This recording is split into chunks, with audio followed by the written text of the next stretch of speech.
Madame, monsieur, bonsoir comme tous les soirs. Les titres.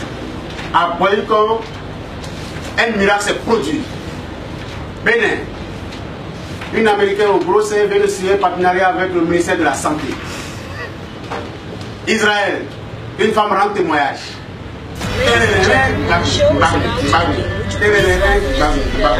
Boyko. Une ville très importante avec à la tête un maire très travailleur. Ce miracle s'est produit. C'est l'histoire d'un jeune qui s'appelle Bouba, handicapé de naissance, selon les dires, avait un frère qui le poussait. C'est pour faire comprendre aux gens que quand vous voyez quelqu'un dans un fauteuil roulant, celui qui le pousse, c'est son job de journée. Ça veut dire job journalier. Celui qui pousse, c'est pas son frère. C'est quelqu'un qui ne veut pas voler, mais qui a trouvé un métier de pousser quelqu'un qui est handicapé. Quand l'handicapé fait pitié et qu'il gagne beaucoup d'argent, celui qui l'a poussé trouve sa part.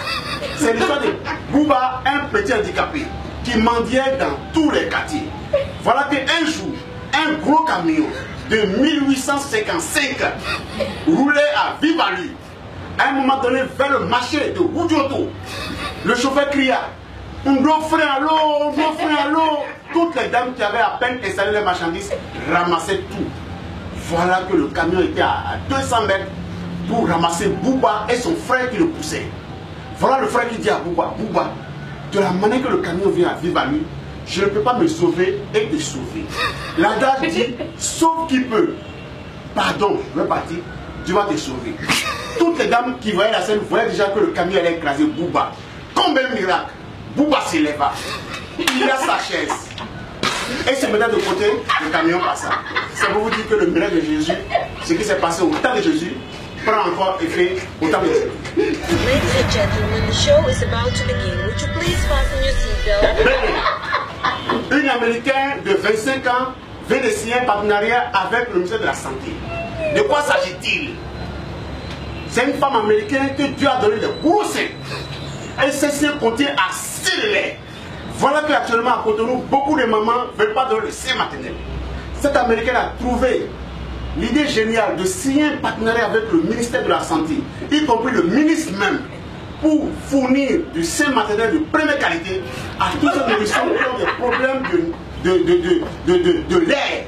Parce que les femmes aujourd'hui ne veulent pas donner le sein, parce qu'elles disent que dès qu'elles donnent le sein à un bébé, le sein tombe. Donc, c'est pour vous dire que voilà les choses que ce gouvernement doit vraiment mettre en œuvre. Ou d'autres qui cherchent femmes qui ne trouvent pas, on peut signer des partenariats avec des pays où il y a beaucoup de femmes qui cherchent garçons. Ce n'est pas seulement dans les églises où le pasteur va prêcher pour dire quel pour vieux garçons qui cherchent femmes, quel pour femmes qui cherchent garçons. Donc c'est dans ça là qu'il faut encourager. Ladies and gentlemen, the show is about to begin. Would you please fasten your seatbelt? Israël va bien rendre témoignage. Vous savez qu'aujourd'hui, la femme, son premier souci c'est garçon. Son premier souci c'est trouver un garçon qui pourra prendre son problème en charge. Vous savez, il y a une femme âgée de 50 ans, vilaine, qui n'a jamais trouvé de mari. Parce que tous les maris et tous les garçons qui l'ont dit, moi je ne sais pas jamais. Voilà qu'un jour, comme tout commence un jour, elle a joué à la loterie israélienne. C'est là, en grattant, elle a trouvé 100 millions. C'est là qu'elle a fait une annonce pour dire, je sais que je suis vilaine, mais voilà que j'ai gagné l'argent. L'argent peut corriger ma vilainité. Donc c'est là, elle a demandé dans la communication qu'elle cherche un mari qui pourra l'aimer malgré qu'elle soit vilaine. Je vous jure, au moins 200 personnes ont répondu présent. Donc c'est pour vous dire que le miracle existe partout. Voilà une femme qui était vilaine au temps jadis. Aujourd'hui, l'argent a corrigé sa beauté. Voilà. Ladies and gentlemen, the show is about to begin. Would you please fasten your seatbelt? Madame, monsieur, je m'appelle Vulu, je suis animateur comédien. J'anime tout, palabre, divorce, cafouillage, dot, conflit. J'anime aussi les funérailles. Une précision doit être faite parce que funérailles, ça dépend. Il y a celui qui est mort, il y a celui qui est décédé. Celui qui est mort, c'est quelqu'un qui a relaissé. C'est pour ça que les parents vous disent toujours merci à l'entrée de l'église. Merci. Mais celui qui est décédé, c'est celui qui a laissé beaucoup de choses. C'est pour ça, eux, quand quelqu'un est mort, ils ne pleurent pas. Ils ont seulement des kinesses qui font papa va nous manquer. Et puis avec eux, on fait beaucoup de bâches. Les gens mangent et boivent et puis ils ont du mal à rentrer Jésus.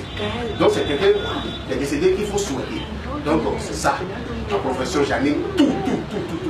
Pourvu que ça porte de l'argent. Et puis, j'ai beaucoup voyagé. J'ai fait Djougou, Boyikolo pour ça. tout dernièrement été à Didja. Donc j'ai beaucoup voyagé.